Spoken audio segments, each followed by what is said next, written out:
Hey everyone, and welcome back to another Tuesday tip, where in this video I'm going to show you how to take a pile of wood like this one and turn it into a 3-foot street spine.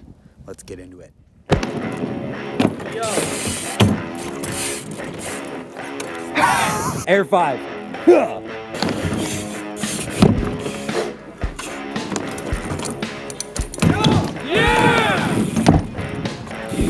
Come on, Ryan. Make it all the way. Use your shoulders. Use your head where you want to go. Yeah! Sorry, Ryan. So once you figure out exactly what you want to build, in this case, 3-foot street spine, the first step is to gather your materials. And what you can do here kind of exists on a spectrum. You can get low quality materials or extremely high quality materials. And what this affects is how long your ramp lasts. If you get low quality materials, your ramp's not gonna last as long. But if you get high quality materials, you're gonna have to pay more, but your ramp's gonna last longer. So we got our hands on a boatload of free OSB. Cody's on his way. I guess he bought some more expensive wood so we can show you the difference. But the main thing here is to figure out what your budget is and what you're comfortable spending, and then buy the wood accordingly and for what you want as far as longevity goes on your ramp. The same goes for the screws that you use. So you can buy cheap screws. There are cheap 3-inch screws, 2-inch screws that you can use, but ideally you're gonna want something legit, like construction screws like these ones that use the star bits like these. They're gonna last longer, they're gonna be better. When it comes to the sheeting, you can use cheaper drywall screws because it's just holding the sheeting on. So we got 2-inch drywall screws here. And then we got 2-inch construction screws, which if you look in there, they're quite gnarly. So we got good screws for the parts that are actually structural and keep the integrity of the ramp. And we got the okay screws where we can use okay screws. With that being said, we can move on to the next step, which is figuring out and drawing your radius to cut the transitions. All right, so we're at the point of building this ramp that we need to draw our transitions and our radius. And the way that we do that is by taking some string here with a marker and a board and a screw here, and we measure what we want our radius to be on the board, and we do it on the edge so that the circle starts where it needs to. We tie the string to it, and that way, as you're seeing Cody start here, you make a perfect radius at the distance that you want. Tight. Grab it.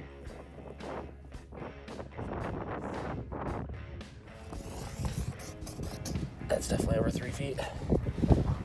So we're doing a 75-inch radius on this ramp, which is a little bit in the middle of steep and mellow, so we can do peg tricks and jumping tricks. This is something you're gonna have to research and figure out on your own, because the radius kind of determines how the ramp feels, and that's a totally personal thing that you're going to have to choose.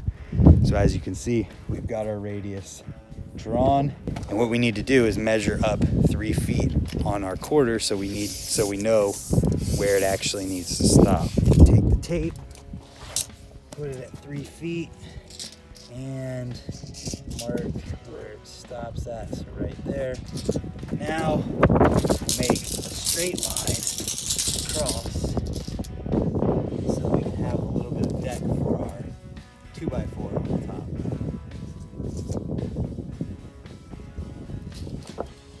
And it looks like we're gonna get lucky and maybe be able to get 2 out of this ramp, because it starts at this point here so precisely.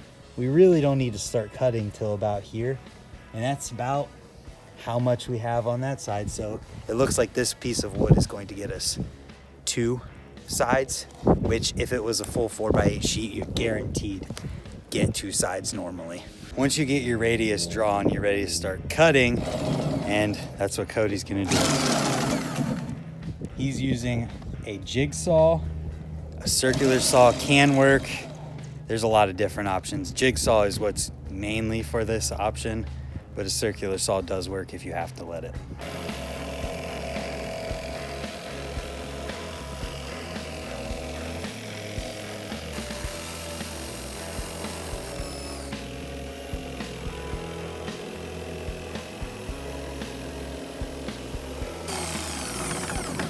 If you remember earlier, I talked about the difference between high quality wood and lower quality wood.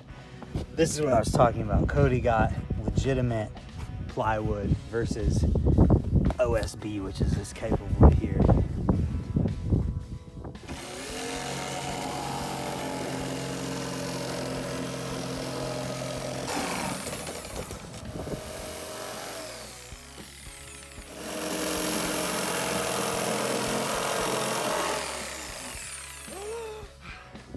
One side done.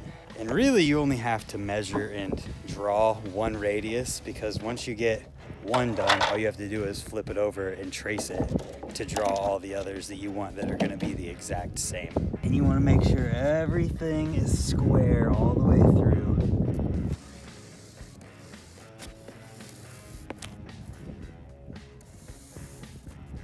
And when Cody cuts this, he can know to stay on the inside of the line, and you get the exact same transition.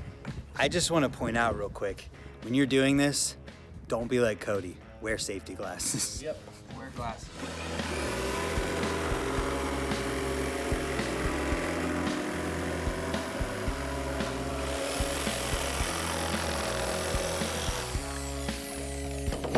Transition number 2, cut.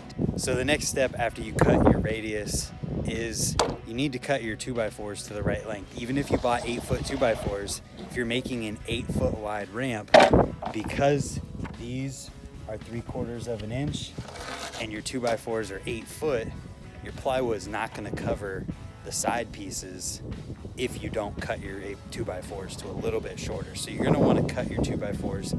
You're going to want to cut 1.5 inches off basically if you buy 3/4 inch. You want to take your plywood measurement and cut that much off of your 2x4s so that your sheets of plywood in the end completely cover it. So the next step, once you get your boards cut on the sides, you got your 2x4s ready to go in the middle, is screwing them to the side pieces so that you can get a start and so that it'll stay up. When you're doing this, you're going to want to use at least 2 screws on each 2x4 through the side piece. 3 is better. And when you're buying your wood, 2x6s will actually work better than 2x4s.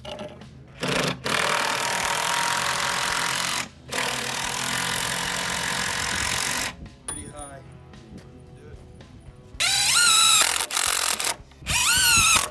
And now the ramp will stand on its own so we can do the ribbing. We should ideally start with the top piece because we're gonna want a 2x4 there, and then it'll go on the other side. And I'm gonna set this up in the order that you do this in has an effect on your ramp build. And one thing you need to think about is if you're building a deck on this ramp, you're gonna wanna build your frame for your deck first. So if we were gonna have a deck on this ramp, it would be longer this way, and we would have a deck that was framed for the top. We would wanna frame that deck first and then screw that frame in to the top. So next we're gonna put in some uprights so we can get some more support and know where we need to put this other cross brace. Cody may have to cut the top off of that one. Yep.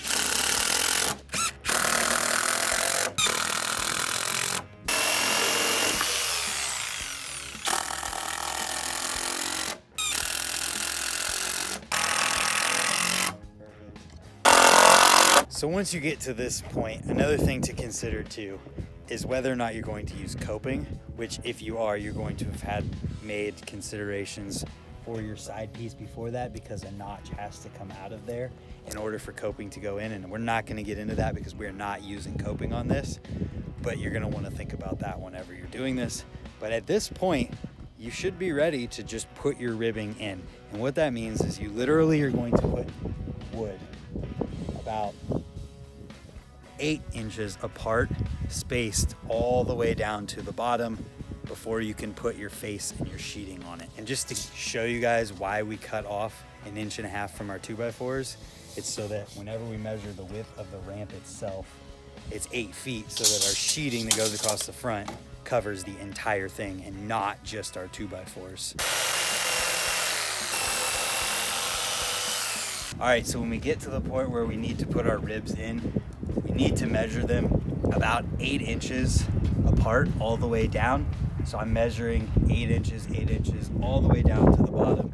And when we get to the bottom, it might not be exactly 8 inches to the next one, but it's gonna be close. So we've got 2 marked out here, and I'm gonna do as many more as I need to do to get to the bottom. And we'll do this on both sides.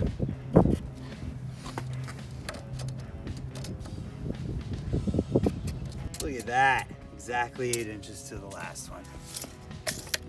Okay, so we'll do it again on the other side, and we're ready to put the ribs in after that.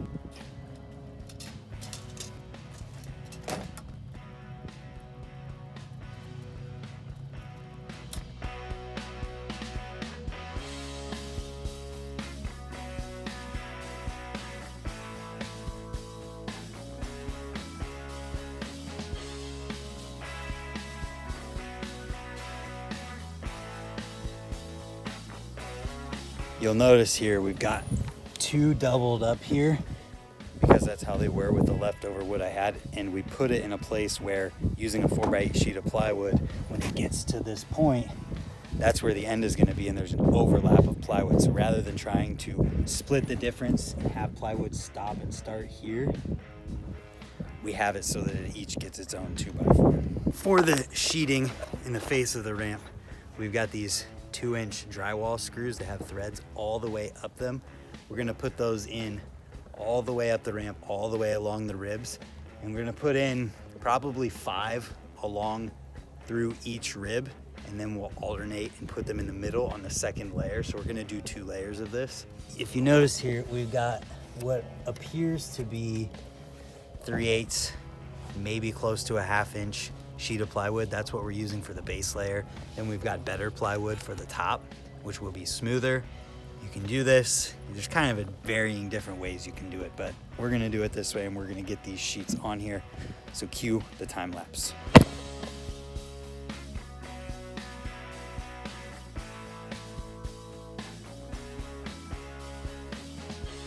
All right, so we got the first layer on. You can see here, we got screws along the edge all the way up the side. Then we've got screws about every foot and a half, all the way through on every single rib. And that's what you want. And then you get to do a second layer, which is what we're going to do soon.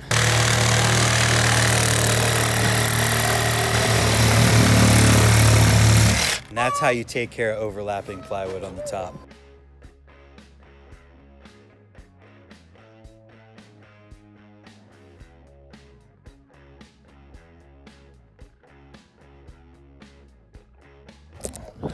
All right, so we got the second layer of plywood on, and after putting that on there, bounce on that for a second. Just show how much stronger that is. Yes, it's got a little bit of flex right here, but it's way more solid now.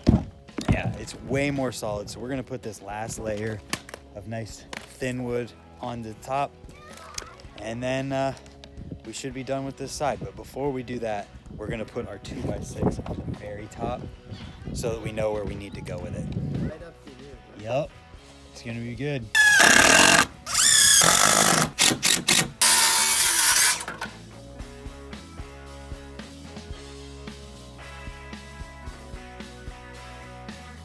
We got this side done. And to build a 3-foot street spine, what you need to do is build the exact same thing, follow all of the exact same directions one more time. And then whenever you get the other one done, you just slide them together and you have a street spine. So hopefully this helped. If you have any questions, I mean, I'm no professional builder or anything like that, but I think after today we might be. Either way, thank you for watching. Subscribe if you're new or you haven't yet. And tune in for the videos where we ride this thing and finish building the other half. Ryan. Yes. Feist.